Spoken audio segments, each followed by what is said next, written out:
Hello and welcome to the Progress Theory, where we discuss scientific principles for optimizing human performance. My name is Dr. Phil Price, and on today's episode we are joined by Dr. Carla Meijen, a lecturer and researcher in sports psychology from St Mary's University. Now, I've always been really impressed with the elite performers, the best of the best, on their psychological resilience. It seems that no matter what obstacles are thrown at them, in the race or in their preparation for the race, they still have this ability to focus on the main goal and not talk themselves out of winning. Well, in this episode, Carla and myself discuss different self-talk strategies which you can use during races, the main psychological determinants of endurance performance, and how having different goals will allow you to move between different race strategies when the unexpected occurs. As always, follow The Progress Theory on Instagram, YouTube, head to our website, theprogresstheory.com, and check out all of our other episodes. Here is Dr. Carla Meijen. Hey Carla, how are you? Very well, Phil. Thank you. How are you? Not too bad. Thank you so much for coming on to The Progress Theory. Especially when I think of endurance performance, obviously my area is more like biomechanics, a bit more physiology. But one of the questions a lot of people seem to come to their minds when they think of endurance performance is the psychological constraints. So I've always remembered certain athletes, you have certain performances and there's aspects where they're like, I didn't achieve what I wanted to there. All my training was great physiologically and biomechanically. I felt like I was at my peak, but there was something lacking. And I think it's always that last bit, that psychological edge, which seems to be the thing that determines if people really succeed and actually miss out on their potential. So obviously that is your area. So I was, really interested to speak to you about this. Yes, yeah, I think it's really important when we think about any sports performance to realize that, there's different qualities that go into that. So as you say, you've got the technical, the tactical, the physiological, you've got the physical, so the strength, as well as the psychological. And we also should remember you've got kind of the environment around it. So all the people and support staff that might feed into that. And I think sometimes we overlook that it's all these little things that make up like a really good and solid sport performance, whichever area of sport you're thinking about. But then when we're thinking about the kind of things through my research and experiences working with a range of endurance athletes that are quite typical to endurance, I tend to come back to kind of four of the same things. So the first one is motivation. So when we think about endurance performance, it's in the word, isn't it? It's the duration. It takes time.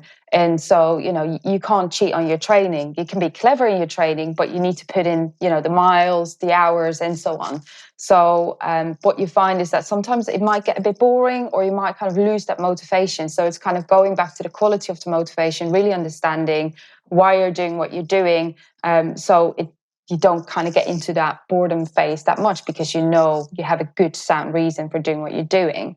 Then there's the component of pacing, which is obviously very unique to endurance because, you never kind of tend to go in that kind of 90%, but you kind of stick at that 80% of your max effort, isn't it? So there's a lot of time to think about when do I speed up, when do I slow down, how do I get to the finish line, knowing I've given it all. So that component of pacing is so unique to endurance. And then there's also the duration itself. So there's a lot of time to think. So when I think about, a marathon, for example, it's often aligned to like this emotional roller coaster because, you might start great, then, it drops.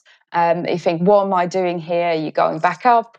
And then you have that elation at the end. And there's so many things that are going on in your mind to have that time to think. So you can talk yourself into an event, but you can very much talk yourself out of it as well. And then there's the pain. And I think this is very unique to endurance performances. It's going to hurt. Yet you make that decision to expose yourself to pain. So it's that volitional aspect of pain. That it's going to hurt, yet you're going out and do that. So those four components, motivation, the pacing, the volitional aspect of pain and discomfort, as well as kind of the time you have to think are kind of four aspects from a psychological perspective that are quite unique to endurance performance. Okay. Would you say they are the four main determinants of psychological performance in endurance. Like if you've taken all of your research, and there's probably a lot of, like you said, there's a lot of different things that can affect your psychological performance in a particular event, but those four are like the main ones. I think those are the four that are quite unique to endurance performance. Obviously, there's a lot of other things that come into it. So you've got self-efficacy, things like, how do you manage those kind of thoughts in your mind, mental fatigue, motivation, are all types of things that, are required when you think about endurance performance, and bounce back ability, adaptability within events, that kind of ability to resist the urge to stop and slow down beyond what's planned, that pacing. Those are all things that are feeding into when we think about what makes a good endurance performance. If I think about motivation, why is that such a big component? Because there's got to be motivation to perform well on the day if it's like an event, but there's also the motivation to maintain the amount of training that you have to do. I mean, we are recording this in January where the weather is horrible, and people often use this time because it's kind of like the off season for running. If we use running as an example, people are putting in those slow, long duration type training sessions, especially during the weekends. I guess motivation needs to be high to make you want to do those sessions, because they're not going to be fun. They kind of play into the whole, time is such an issue. How could we improve our motivation to improve our performance in endurance, both from a training aspect and a performance aspect? Yeah, I think what's important is to kind of take a step back and understand what motivation is. So it's, a drive to want to do something. And it's not just about the quality of motivation, which is what you've just talked about, high motivation. The quantity of motivation, but it's very much about the quality of motivation. So you can have a lot of motivation, but the quality of that motivation might not be very high. You might be doing something for not necessarily the best of reasons, or it's you doing something for someone else rather than for yourself.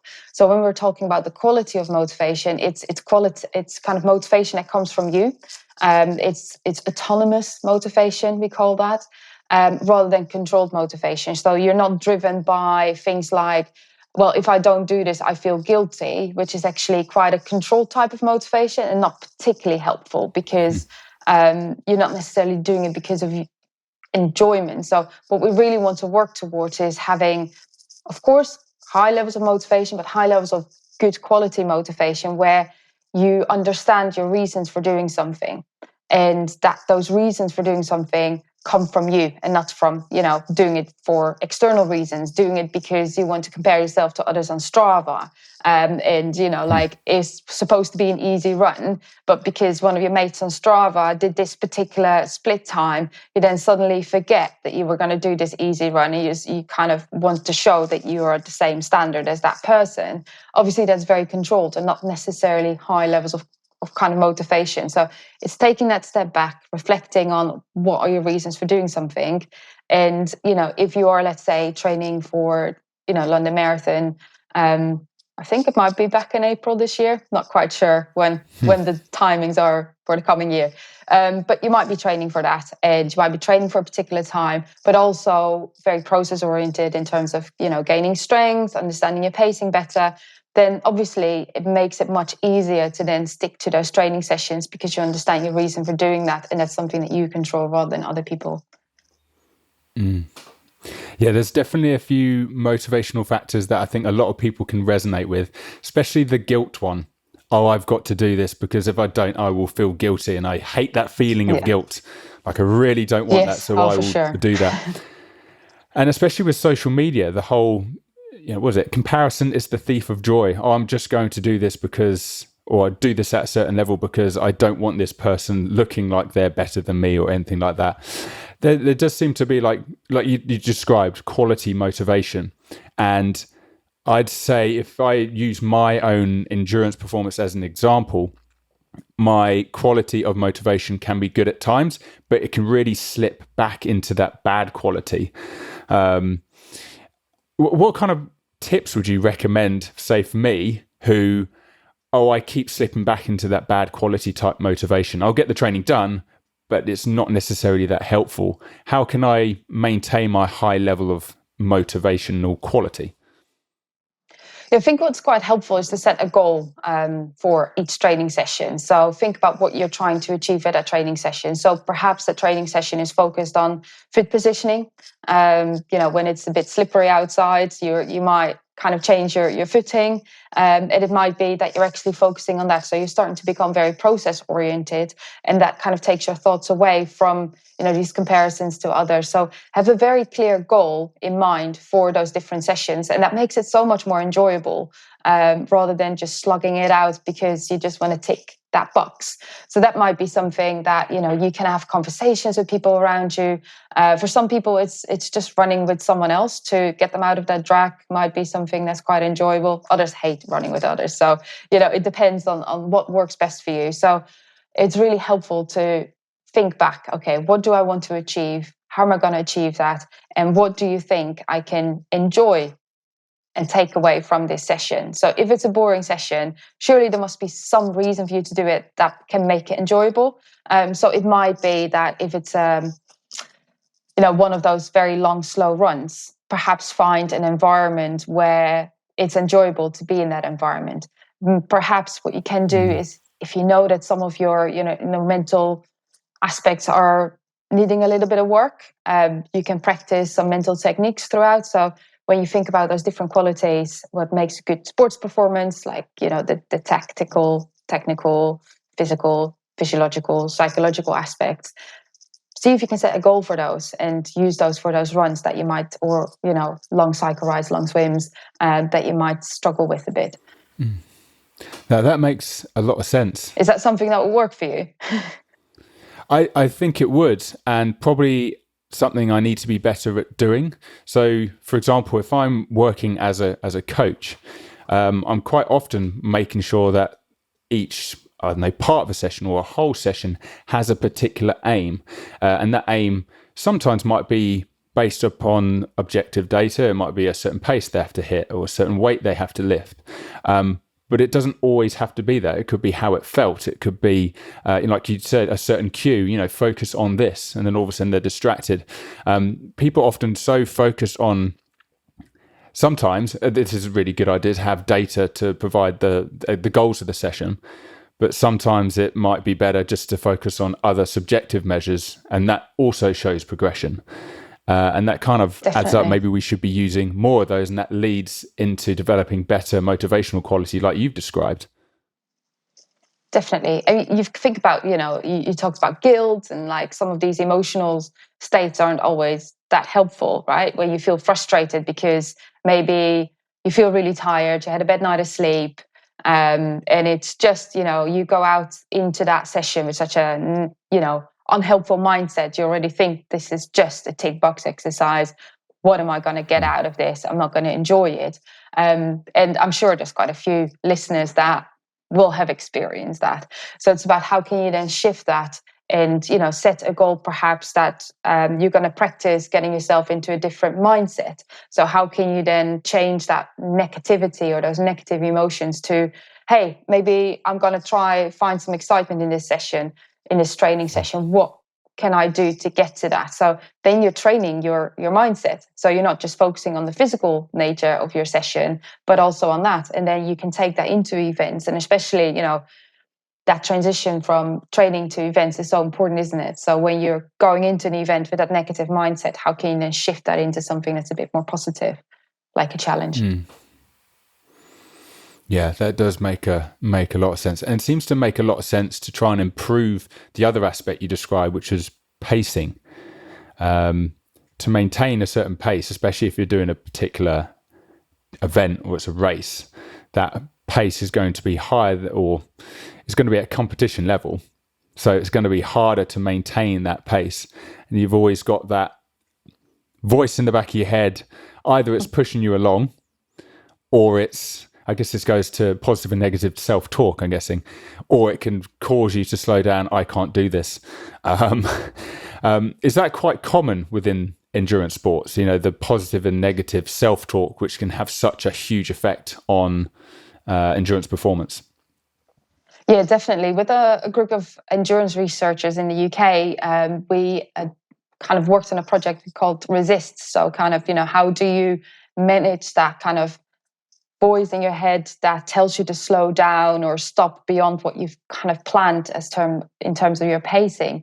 And it's something, so we did a survey and we asked runners in this instance, I think we had like around 700 respondents, whether they've experienced that urge to stop or slow down. And I think it was like about 97%, between 95 and 97% of respondents said that they've experienced that. And we had some comments that someone said, well, if you haven't experienced that, you're lying, which is quite an interesting comment, to be honest. But, a lot of people have thought that, and some can resist that, and others give in to that voice. So it's about what techniques can you kind of use to help you resist those thoughts around that urge to stop or slow down. Do you think that 3% were lying? Or are they the 3% which hit those top levels that everyone else is trying to achieve? Well, I can't look into their brain, their thoughts. It's like if you, for example, if you never really go above a certain percentage of your max, then you may never experience that. So let's say you're always going for a slow run, kind of that's far below what you're capable of, because maybe that's what you want to do, that's what you enjoy. Maybe those thoughts never appear in your mind. But arguably, if you're going at that really, really high level, your legs feel like lead, and like you feel like you're running in quicksand or something, or mud, or on the beach, you probably might have those thoughts. But it's about, are you giving into those, or are you managing to resist them? Yeah. So is it more about not trying to remove those thoughts? It's just trying to ignore them or use them positively when they do come about? Yeah, it's about understanding that they might be there. If you know they're going to be there, then it's about understanding when in an event or a training session they might pop up, and what can you then do to manage that. What we found, so we asked the kind of respondents about what are the types of things that you did, and was that then something that helped you to manage that, or did you then give in to that? And we actually found that acceptance often kind of resulted in giving into those thoughts, so slowing down or maybe temporarily walking, which is if that works for you, that's okay. But if your aim is to resist that in kind of a responsible manner, not kind of hurting yourself or injuring yourself, then things like attention strategies, adjusting, pace in a way that works for you. Self-talk to help you focus on the process is really helpful. So it might be that you're then focusing on your technique, maybe your running stride, head up, looking forward. It might be that you set different goals, and that you are able to adjust your goals. So one of the things that we've done as part of the Resist working group, we kind of have to have the kind of a set of strategies people might be able to use. So in terms of goal setting, what's quite a nice way of looking at it is that you have a kind of a gold dream goal. If everything's going well on the day, that's the goal you're aiming for. You might have a silver goal, or like a happy goal. Things are going all right, so that's the goal you might be aiming for. And then you have your kind of like your okay or your bronze goal. So things are quite crap on the day. Maybe the weather is not in your favor, you didn't sleep well, you didn't eat well, you just feel tired, for example, then that's a goal you might be going for. So rather than kind of giving into the thoughts, you can switch or jump in between those kind of levels of goals, if you like. But it also means that maybe you didn't feel as well at the start, but actually you're setting off and it's going well. So then you can move up a goal, if you like. You can go to that dream goal and get that kind of satisfaction out of the event or the training session. I think that's quite a nice way of looking at that. So not just, because often what people have is a do or die goal. So they have like, oh, I want to set this particular time, or I want to achieve this particular goal. And then if things don't go according to plan, they just give up because they're so far removed from that goal that they just let go. Whereas actually, if you've already thought about a plan A, a plan B, a plan C, it's much easier to keep going because you've already accepted that there's another goal that you can move towards, but also that if things then pick up again, you can move back to the higher goals, if you like. It sounds very much that goals provide the firm foundation of self-talk or strategies while trying to deal with pacing issues. So without the different levels of goals, you don't have the ability to, if something's going well or something's going wrong during a race, you don't have that ability to change your mindset because you haven't got the foundation that's provided by your range of goals.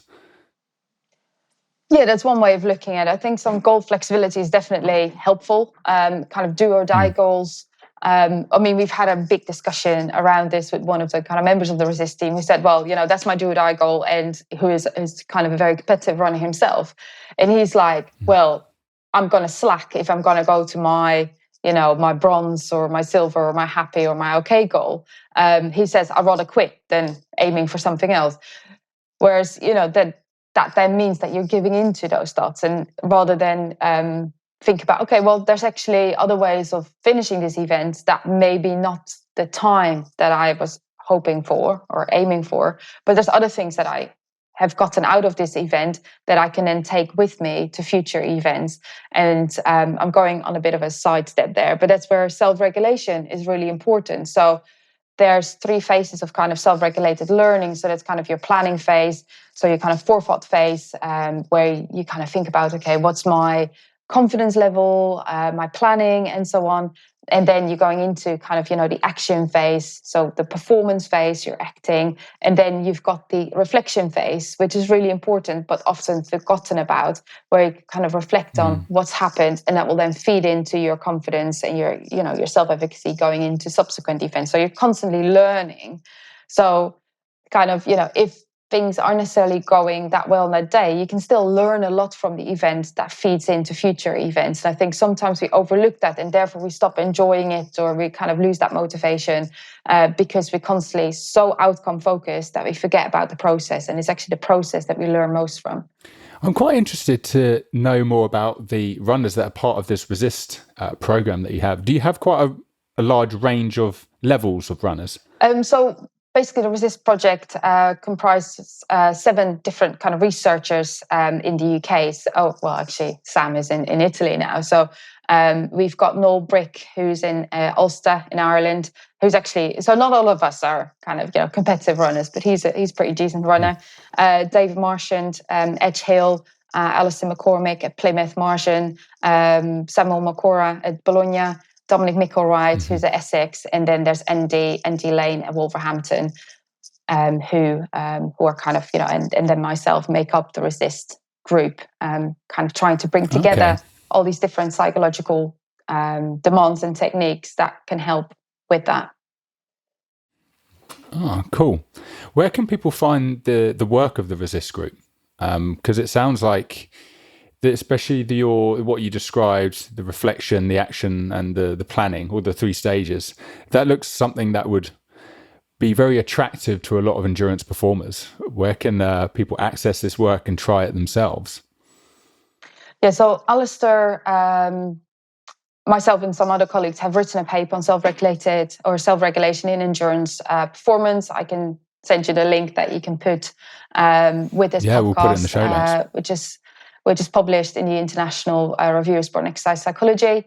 As part of the project, we also put a website together, which is quite a complicated. We used to have a direct URL, but it's a bit of a different one now. So again, I'll send you that link, and you can put that on the podcast show. So we've put together these things, and we're still working on some papers that we're looking to publish. So we have some under review at the moment, and we are working on some others to be reviewed going forward. As you can imagine, with 7 people, it's a lot of work to go in that. Yeah. But yeah, and we've presented at some conferences. So on the website, there's some information. There's some really nice kind of short bits of information about all the different techniques that we propose people can use, such as self-talk, which I can talk about as well if you want me to. Yeah, certainly. Go. I think the self-talk would be really important and attractive to a lot of listeners that are trying to improve their endurance performance. Like, what can we do to improve our self-talk? Because I know we haven't really touched on it just yet, but there's things like the time, spent loads of time. How do you keep yourself going when you're, running for 2 to 3 hours, as an example? And the other one, I guess, is pain. Like, how do you talk yourself through the discomfort that you feel during endurance performance? Like, self-talk, I think, is really important. So, yeah, any information you have on that would be great to hear.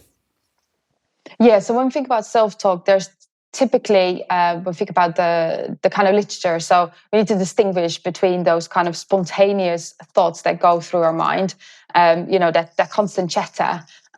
Those are kind of thoughts. But when we think about self-talk, that's the purposeful use of self-talk techniques to help you manage those thoughts.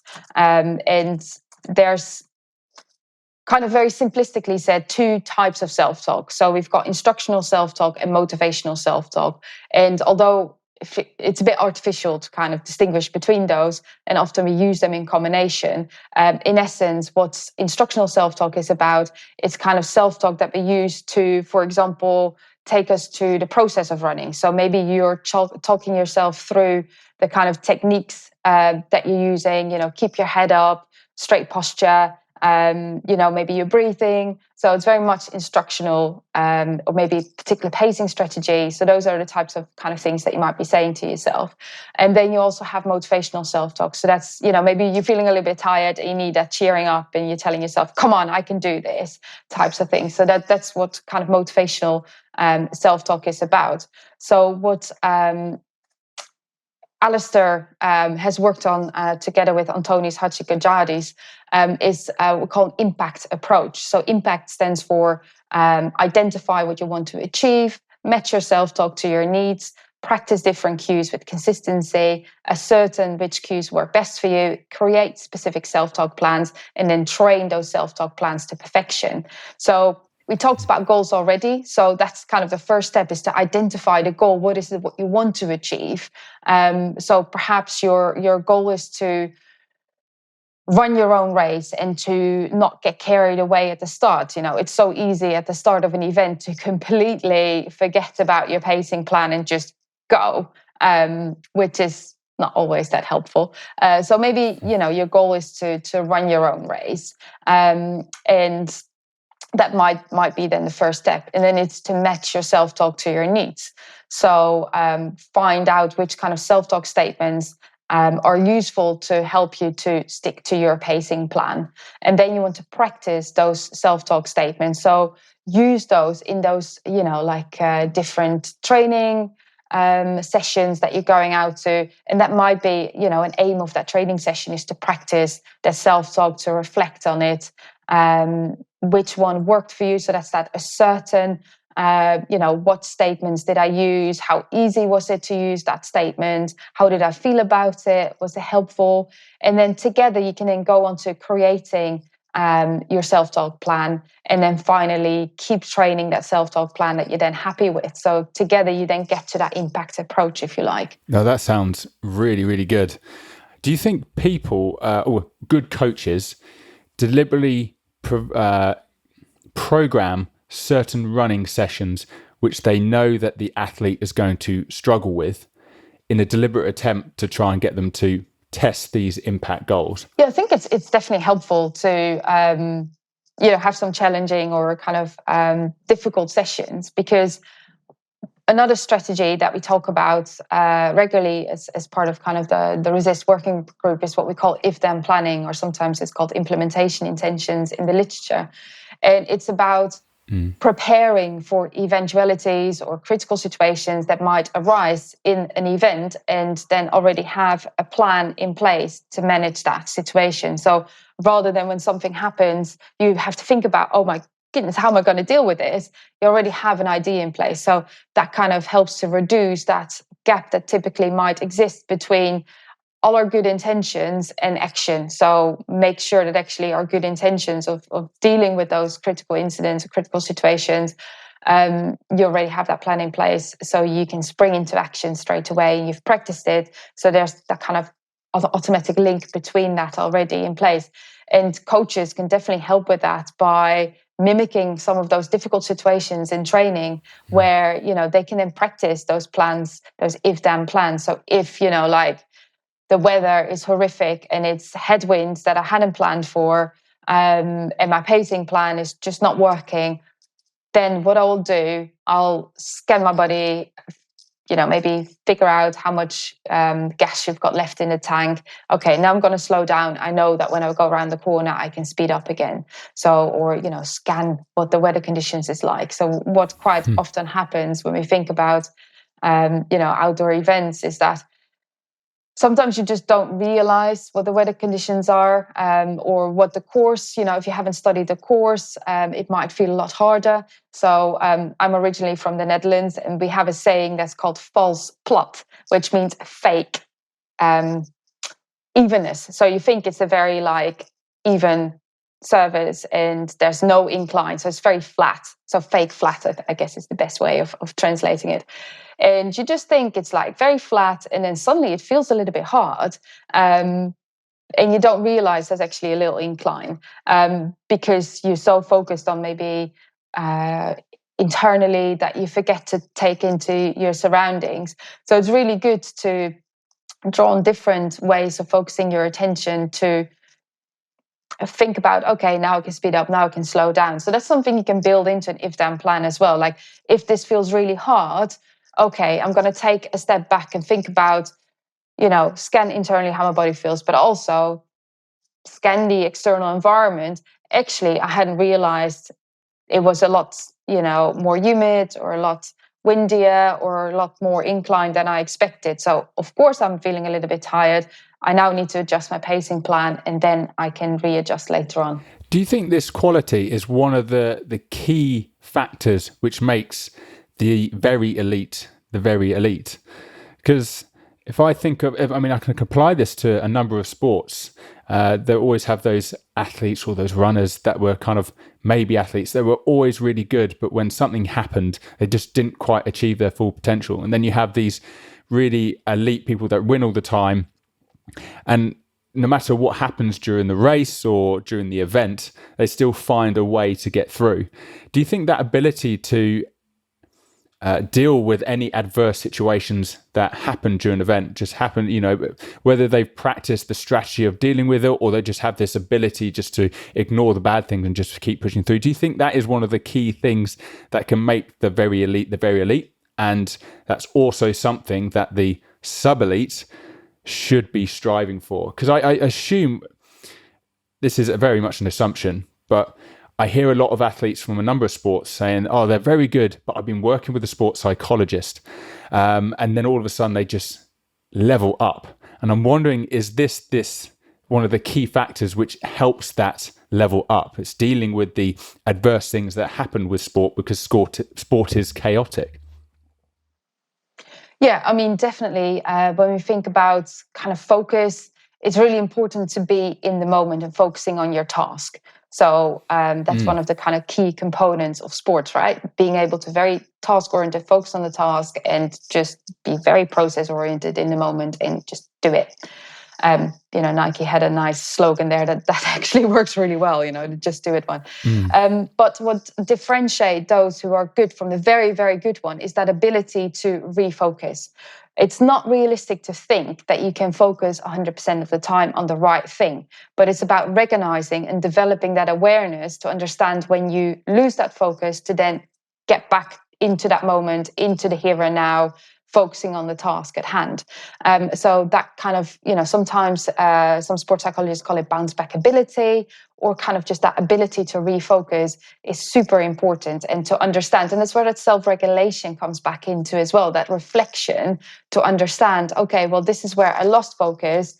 This is why I didn't manage to regain it. So in future situations, I now are going to implement some different techniques that will help me to refocus. And sometimes, at the moment, it might be so chaotic that the technique is just to block everything out, just get on with it. Sometimes you can draw on those different attentional styles. So you kind of scan your environment internally, and kind of go through that as part of a routine and understand, okay, now it's wise to slow down, now it's wise to speed up. You're very much aware of what's going on, and then back to that task focus. Sometimes, your thoughts might not be with the actual event because you're so concerned about other people might do. So it might be, like with a lot of, especially kind of middle distance events, people have such dramatically different pacing strategies. Some have a very quick start, others have a very quick finish. And if you get carried away because you don't really understand your opponents well enough by someone who had a really quick start and it completely throws you and you're not able to refocus, then that's not particularly helpful. Another way of looking at it is how can you, if you kind of move away that focus, you kind of trying to control a lot of the uncontrollables rather than control the controllables, then that focus is gone as well. So that ability to refocus is very, very much a key component of what makes for an excellent performance. In terms of refocusing, do you notice any differences between those athletes, if we use running as the example, the ability to refocus when the event is very short? I don't know, let's say like a 1500 meters or even a 5K, it's technically quite short, compared to someone doing like an ultra marathon. So the differences in the events are going to change how you refocus. Do you find there's actually quite a lot of differences between those two events, or do you see that those ability to refocus are generally the same because you're running? Or is time such a big factor that it really changes the ability for someone to be able to refocus? I mean, time is definitely a big factor because when you think about the longer events, one of the key components there is nutrition, isn't it? Like making sure you keep well fed and hydrated throughout. And if you get that wrong, it's really hard to refocus. And that's something you need to preempt rather than work when it's actually happened. Because, I'm sure I don't know if you've experienced this, but if you're going through those very long events and you've got your nutrition wrong, or you haven't paced well, it can be quite hard to then get back to that refocus. So that's where you want to preempt those situations. And even though you might not be hungry, you might not be thirsty, from previous events and experiences, actually at that mileage point, taking into consideration, for example, the weather is very humid. I need to hydrate now. I need to feed now, to help avoid that loss of focus later on. Misnavigation, all those types of things are so common to happen when you don't get all of that right. Yeah, certainly. You really showed just how interconnected everything is. So if we think about the long distance example, your ability to recenter or your ability to have different strategies will be affected by your nutrition. On top of that, if you go out too fast, you've got your pacing wrong. You may have determined what your pace should be based on physiological testing. If you get that wrong, then that can affect how your physiological strategy is. So all of a sudden, all these different things affect your psychological strategy, which will happen in the event. So it's clearly something that needs to be practiced. You have your psychological strategy to help you with your self-talk and your recentering, but that can only work if you get this right, nutrition. It'll only work if you get your pacing right, your physiology. So it's really, I think that makes this very exciting. It isn't just as, just go out there and run as fast as you can. There's so many different factors to take into account. And they all kind of lead back to your psychological strategy, which shows just how important it is. Yeah, definitely. It is. Yeah, I don't think, as a psychologist, you can't just think that that's going to be the one thing that makes a difference. As a, S&C coach, you can't think that that's the only thing that makes a difference. If you don't look at that together, I think we're missing a trick. And I think sometimes someone just says, oh, well, we get a psychologist in for a couple of sessions, that will sort it out, without then understanding maybe actually my nutrition plan is completely off. I have not done the reflection on, my RPE when that starts to, I've not interpreted my physiological readings well enough, or I'm only going by, I'm not very good at interpreting, understanding my heart rate, or sometimes actually those physiological measurements hold us back, because we're so driven by that science that we stop forgetting about our feel, and that actually our body can push further than we thought it could. So sometimes running naked without any tools or any kind of watches or anything can be quite helpful to just, we talked about motivation earlier on. Just do it and see how it feels. So that running by feel can sometimes be quite nice as well. The perfect ability to blend subjective data and objective data. Yeah, Oh, I completely agree. I think it's really important. You should not be relying on one or the other. I think, those subjective measurements might give you such important information about, overtraining sometimes, what we talked about, motivation, but also, sometimes you can do a lot more than you think you're capable of, but you're so driven by the objective data that you forget to understand that actually I can push myself further, because I've never actually listened to my body. I've just listened to that kind of testing data. When we think about the lab, it's not quite the same. We've done, like, I remember quite a few years ago, looked into, never been published, but we kind of looked into when you're doing a VO2 max test, if you're getting encouragement, you can push yourself in a lot of different way. But if you don't have encouragement, so the recommendation is to actually keep situation the same when you're doing VO2 max testing, ideally with no encouragement whatsoever, because this can influence someone's testing results. It's just one very simple illustration. Yeah, definitely. I'd like to finish on discussing the different. So at the moment, we've talked a lot about self-talk, a lot of strategies that you would implement mid-race or mid-run. However, I'm sure there's a lot of athletes that maybe something didn't go quite right during a particular event. They didn't finish or achieve the goals that they wanted to. And then that led to a string of poor performances. They've suddenly got, race anxiety because they're worried that poor performance is going to happen again. What kind of different strategies would you may utilize if you're a sports psychologist and you were working with someone who has come from a string of poor performances? How would you shape their psychological strategy? Is it any different compared to what we've talked about already?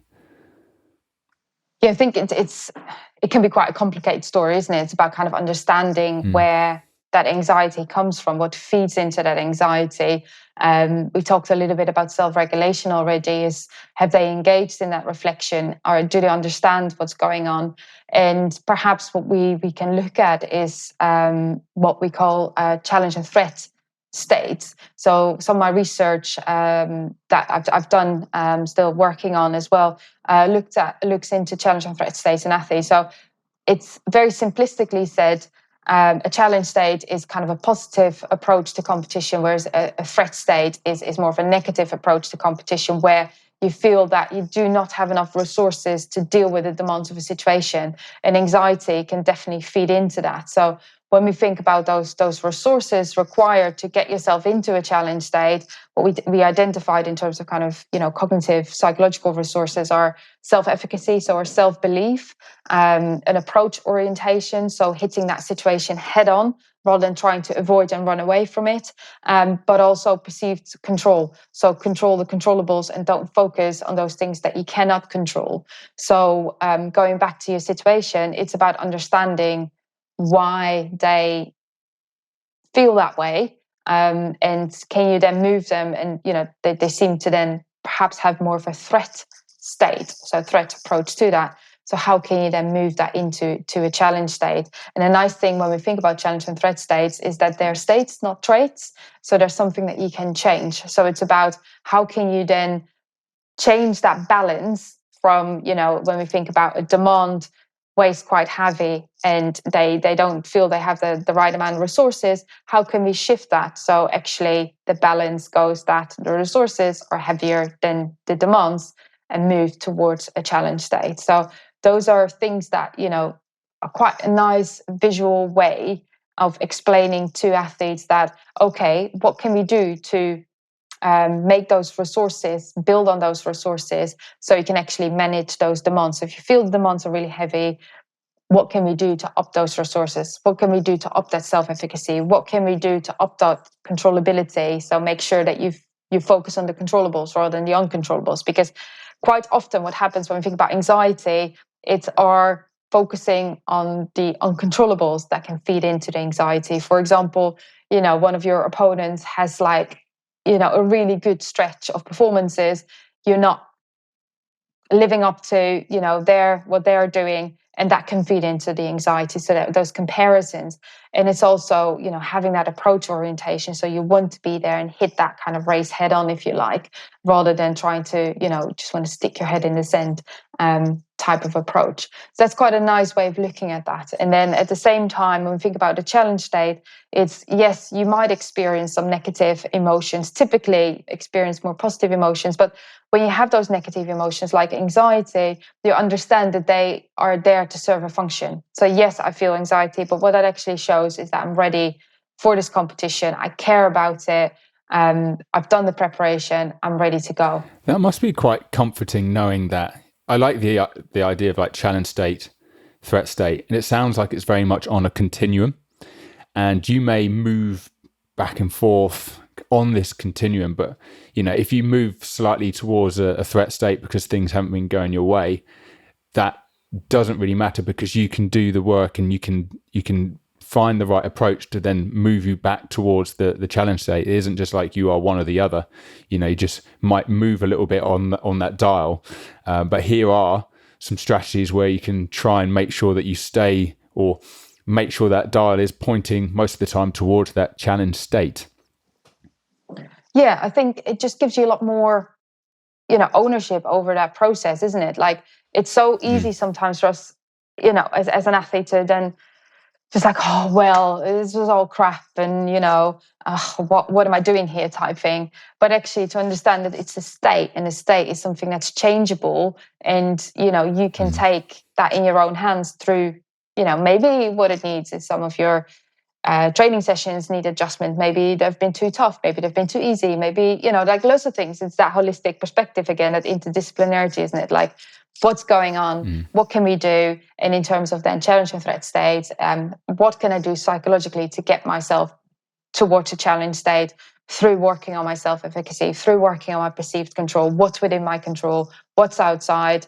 So you can use some self-regulation, like what we call metacognition strategy, to understand and reflect on that. And how can I hit this situation head on, rather than just kind of trying to walk away from it, if you like.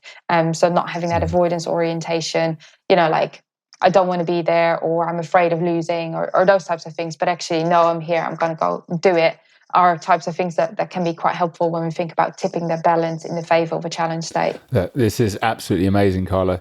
Would we, to be able to finish up, do you have like 3 tips that you would give to, say, a runner or a triathlete that's about to start their new season? They have some experience within the sport, but they want to improve their psychological strategy towards that sport. What would be like 3 general tips you think you'd recommend to everyone that might set them well for the upcoming season? But I think the first thing kind of goes back what we talked about at the start of the podcast, is make sure that your motivation is of high quality. So understand your reasons for doing it, set some clear goals for the season that really resonate with you, that you are passionate about, and that can, keep you ticking along. I think that's definitely one of the key things to do. The other bit of advice I would say is it's so important to focus on the process. So especially when you're in an event, there's nothing really you can change, right, about your training. You've done your training. So being overly worried about all these external factors is not going to help you. So what's really important is that when you're in the event, it's really to focus on you and your task, be very process oriented, whether that maybe be focusing on your technique or a nice smooth stride or enjoying the environment, whatever it is that works for you there. Focusing on the process, I think, is a second tip. And then I guess the third one is really engage in some if-then planning. So through a lot of kind of self-regulation and reflection, understand what some potential critical situations might be that you could encounter, and think about a plan to manage those.